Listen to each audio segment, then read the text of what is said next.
السلام علیکم معزز سامعین، ہم جس کتاب کا مطالعہ کر رہے ہیں وہ ہے اشفاق احمد صاحب کی لکھی ہوئی کتاب ساویہ۔ ریکارڈنگ پسند آنے کی صورت میں ویڈیو کو لائک کریں، چینل کو سبسکرائب کریں اور بیل آئیکن کو دبانا نہ بھولیے گا تاکہ مزید آنے والی ریکارڈنگز بھی آپ سن سکیں۔ تو چلیں شروع کرتے ہیں۔ زاویہ۔ ناشکرہ انسان بہت ساری چیزیں انسان کی طبیعت پر بوجھ ڈالتی ہیں اور تسلسل کے ساتھ ڈالتی رہتی ہیں۔ تو میں یہ سمجھتا ہوں کہ کچھ چیزیں جو خدا کی طرف سے ہوتی ہیں اور جو ہماری طبیعتوں کے اوپر بوجھ ڈالتی ہیں، ان میں تسلسل کا رنگ آ جاتا ہے اور وہ بہت دور تک اور دیر تک پھیل جاتی ہیں۔ ہم اسے اللہ کی مصلحت کہہ کر اپنے آپ کو تسلی دینے کی کوشش کرتے ہیں اور اس کے علاوہ کوئی چارہ بھی نہیں ہوتا، لیکن یہ سب کچھ کر چکنے کے بعد بھی تسلی نہیں ہوتی انسان کی، اور وہ زیادہ جاننا چاہتا ہے ایسا کیوں ہوا اور کیوں ہوتا رہتا ہے۔ مثلاً یہ ایک چھوٹا بچہ ہے، اس کو کینسر ہو گیا ہے، تو انسان بڑا سوچنے پر مجبور ہو جاتا ہے کہ اس کا کیا قصور تھا، کیا کوتاہی تھی، لیکن اس کا قصور یا کوتاہی سے کوئی تعلق نہیں ہوتا۔ وہ عقل مطلق ہے، جانتا ہے کہ کہاں پر کیا ہونا چاہیے۔ اس کے بارے میں مغرب کے لوگوں نے بہت کچھ لکھا ہے اور ولایت کا ادب اس موضوع سے مالا مال ہے، اور نظم میں، نثر میں، پلیس میں۔ مجھے ٹونکن ولٹر کا ناول یاد آ رہا ہے، دی ایٹ مین۔ یہی موضوع لیا ہے، بلکہ اس نے تو زندگی بھر جتنی بھی کتابیں لکھی لوٹ کر پلٹ کر اسی موضوع پر لکھی۔ اس کی کہانی مختصر یہ ہے کہ 8 آدمی دریا عبور کر رہے تھے، کہ رسے والا دریا۔ 8 آدمی ایک دوسرے کے پیچھے جا رہے تھے، اور خدا کا کرنا کیا ہوا کہ درمیان سے وہ رسہ ٹوٹ گیا اور وہ ٹھاٹھے مارتے ہوئے پہاڑی دریا میں گر گئے اور فوت ہو گئے، اور ان کا نام و نشان تک نہ ملا۔ پھر وہ لکھتے ہیں کہ ایسا کیوں ہوا۔ ایک آدمی گھر سے نکلا حجامت بنوانے کے لیے، وہ ابھی سیلون میں داخل نہیں ہوا تھا کہ ایک اندھی گولی، جو کہ امریکہ میں عام رواج ہے، اس کو آ کر لگی۔ ایک عورت جو بس سٹاپ پر کھڑی اپنی سہیلی سے باتیں کر رہی تھی، اس کی سہیلی کو کسی بندے نے نشانہ بنایا ہوا تھا۔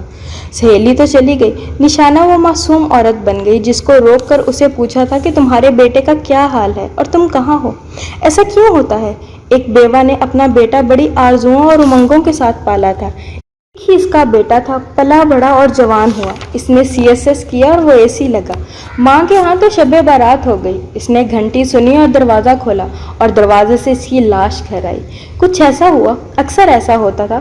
تو ٹامکن یہ لکھتا ہے کہ گالیچے کو آپ دیکھو، اس کے اوپر ایک پھول بنا ہوتا ہے، اور بڑا خوبصورت پھول ہوتا ہے، جو آپ اتنے مہنگے بھاؤ اس کو خرید کر لاتے ہیں، لیکن اگر آپ اس گالیچے کو اٹھا کر دیکھیں تو وہ کچھ لمبے دھاگے، کچھ چھوٹے دھاگے، بےہودہ قسم کے دھاگے ایسے ہوتے ہیں، ان پر نگاہ ڈالنے کو دل نہیں کرتا۔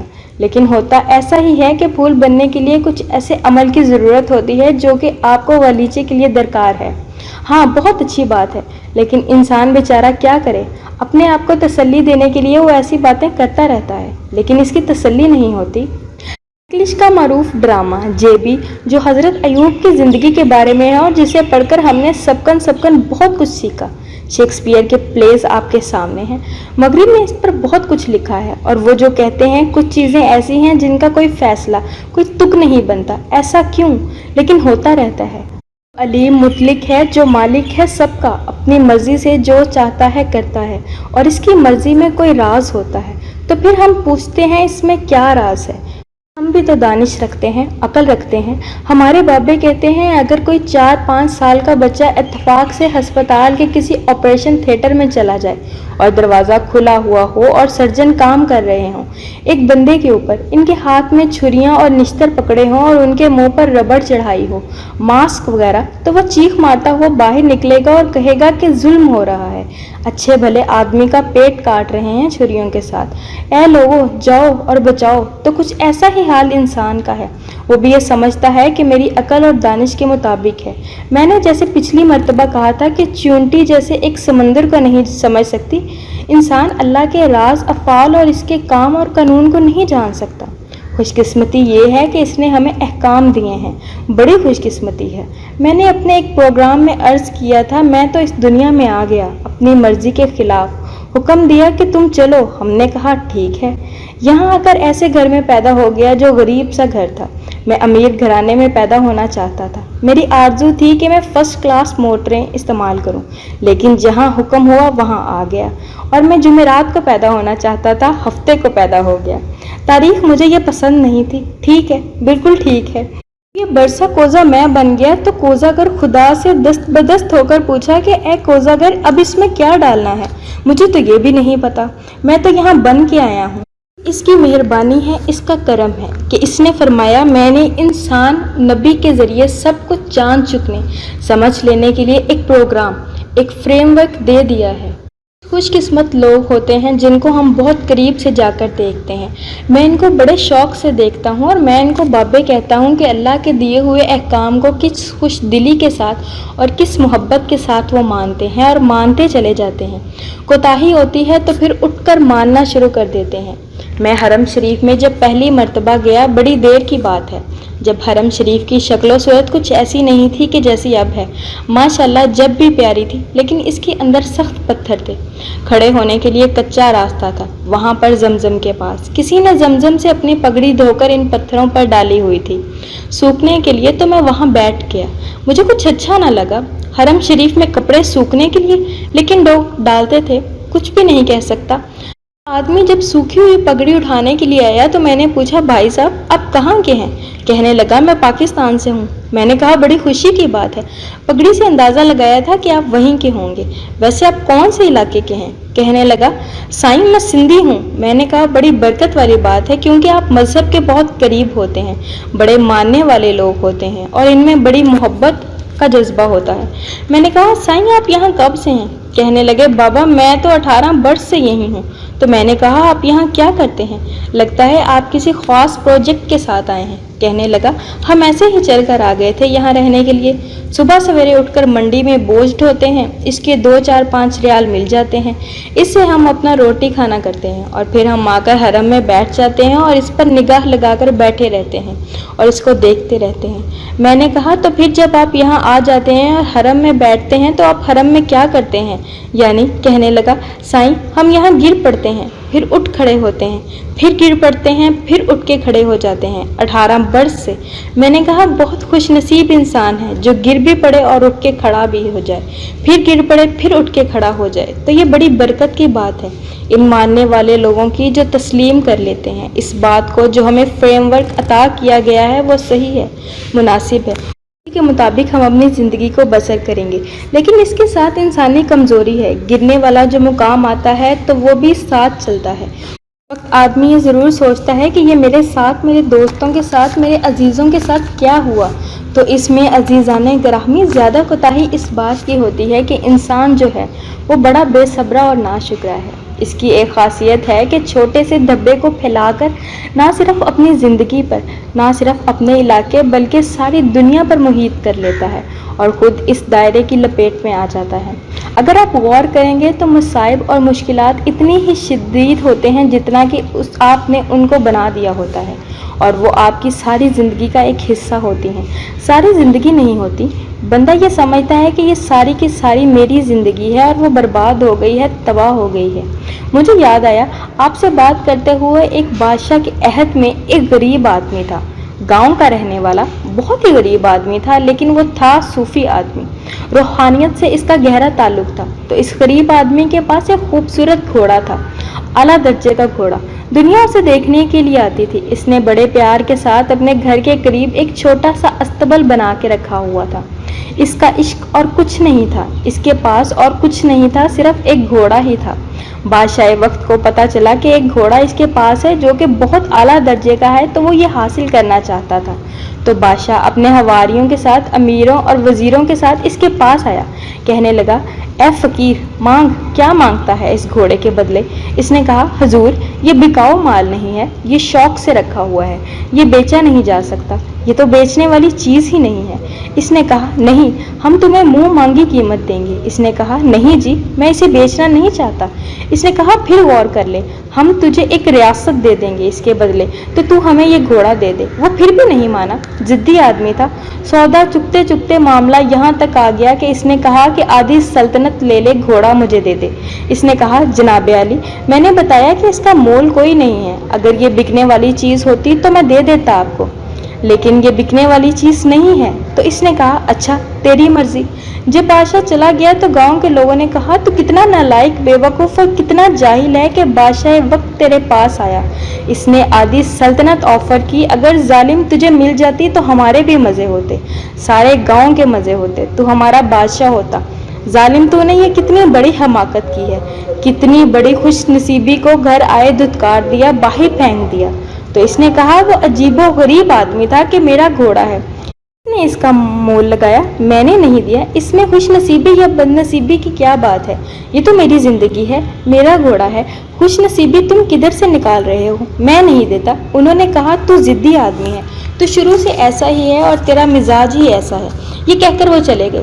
تھوڑے عرصے بعد کیا ہوا کہ صبح اٹھا چارہ ڈالنے کے لیے تو وہاں دیکھا کہ استبل میں گھوڑا نہیں تھا، استبل خالی تھا۔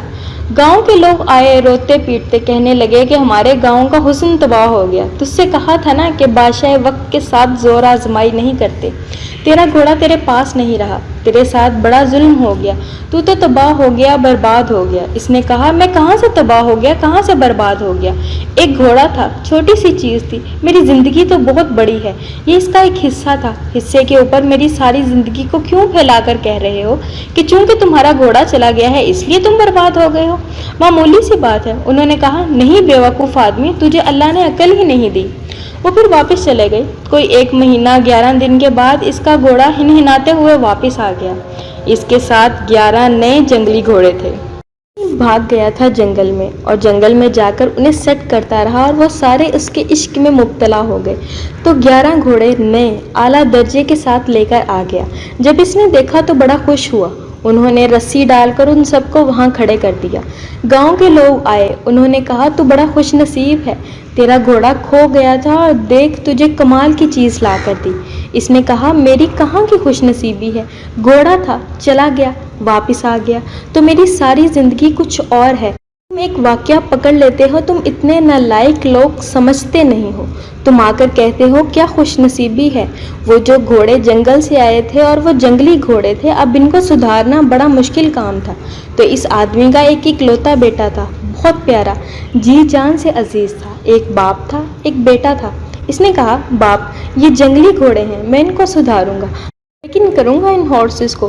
چنانچہ اس نے ایک کو رسا پھینک کر پکڑا، پکڑ کر اس کے منہ میں لگام دے کر اس کے اوپر چڑھا، چڑھ کر سب سے صحت مند جنگلی موز اور گھوڑے کو سدھارنے کی کوشش کی، اس کو لے کر چلا گیا، بھگایا، جنگل میں چکر لگایا۔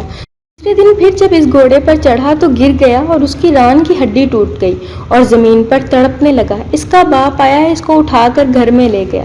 گاؤں کے لوگ روتے پیٹتے ہوئے آئے، ہائے تیری بدقسمتی ہے، تیرا ایک ہی بیٹا تھا، تو مارا گیا، تباہ ہو گیا، برباد ہو گیا، ہم تو رونے سیاپا کرنے آئے ہیں، اتنا جوان سال بیٹا، اس کی ران ٹوٹ گئی ہے، اب یہ تیرے کسی کام کا نہیں رہا۔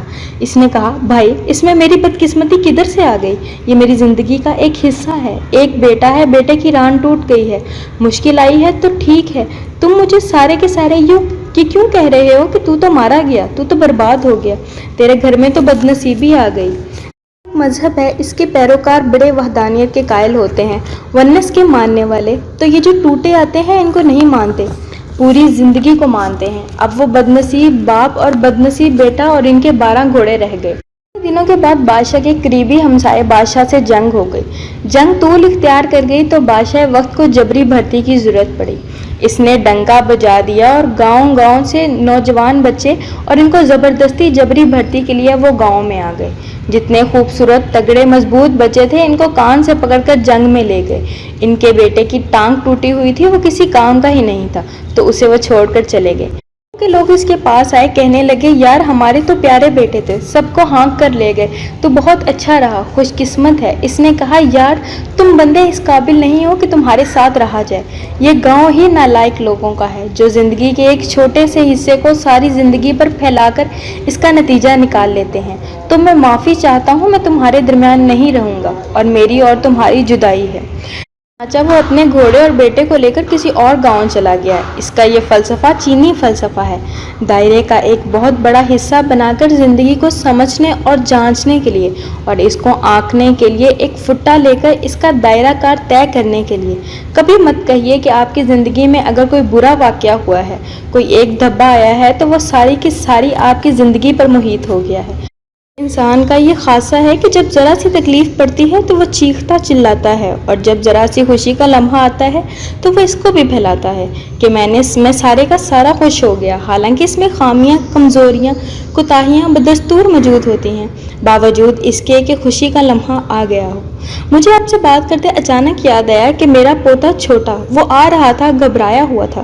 میں نے اسے گود میں اٹھا کر بازو پر بٹھایا۔ میں نے کہا، دیکھو یار، کیسا اچھا موسم ہے، ذرا باہر نکل کر دیکھو۔ اس دن موسم بہت اچھا تھا، بڑے بڑے شیشے تھے، آگے درخت لہلہا رہے تھے، پودے لگے ہوئے تھے بانس کے جو زیادہ خوبصورت لگتے تھے، کالے سیاہ بادل تھے، ان کے اندر سے بادلوں کی قطاریں جاری تھی۔ میں چاہتا تھا کہ میرے پوتے کو حسن و جمال میں دلچسپی ہو، وہ دیکھے اور اس کو پسند کرے، بجائے اس کے کہ وہ لکڑی کے اور پلاسٹک کے واہیات کھلونوں سے کھیلے جن میں زیادہ قاتلانہ اور حملہ کرنے والے ہیں۔ پتہ نہیں آج کل کے ان کو کیا کہتے ہوں گے، عجیب و غریب۔ ان سے کھیلتا رہتا تھا۔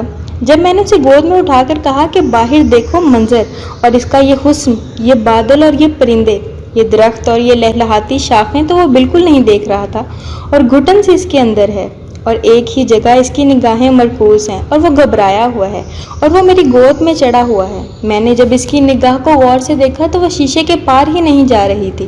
میں نے کہا، یہ کیا مسئلہ ہے؟ اتنا معصوم بچہ اور یہاں پر پھنسا ہوا ہے۔ تو خواتین و حضرات، میں نے یہ دیکھا کہ وہ جو بڑا سا شیشہ جس میں سے میں اسے جمال اور خوبصورتی سے متعارف کروا رہا تھا، اس شیشے کے ساتھ ایک مری ہوئی مکھی چپکی ہوئی تھی، مر گئی ہوگی کب کی، جیسے ہم کہتے ہیں کہ چھی چھی لگی ہوئی تھی۔ اس نے سب کچھ چھوڑ کر، ساری کائنات چھوڑ کر، سارا حسن و جمال چھوڑ کر اپنی نگاہیں اس چھی چھی پر مرکوز کی تھی، اور منہ بسور کے بیٹھا ہوا تھا کہ یہ دنیا جو ہے ساری کی ساری چھی چھی ہے اور مری ہوئی مکھی ہے اور نالائق چیز ہے، اور میں ان ساری چیزوں سے لطف اندوز نہیں ہو سکتا جن سے میرا دادا مجھے کرانا چاہتا ہے۔ تو جب مشکلات اور مصیبتیں آتی ہیں تو اگر آپ ان کا غور سے دیکھیں تو ان کا ایک حصہ بالکل چھوٹا سا فریکشن آپ کی زندگی پر اثر انداز ہوتا ہے، لیکن ہم نے وہ دھبا پھیلا کر اتنا وسیع تر کر لیا ہوتا ہے کہ پھر وہ ہمارے اختیار میں نہیں رہتا، اور وہ پھر پھیلا ہوا دھبا ہمارے حکمران بن جاتا ہے، اور جہاں جہاں چاہتا ہے ہم کو اٹھائے پھرتا ہے۔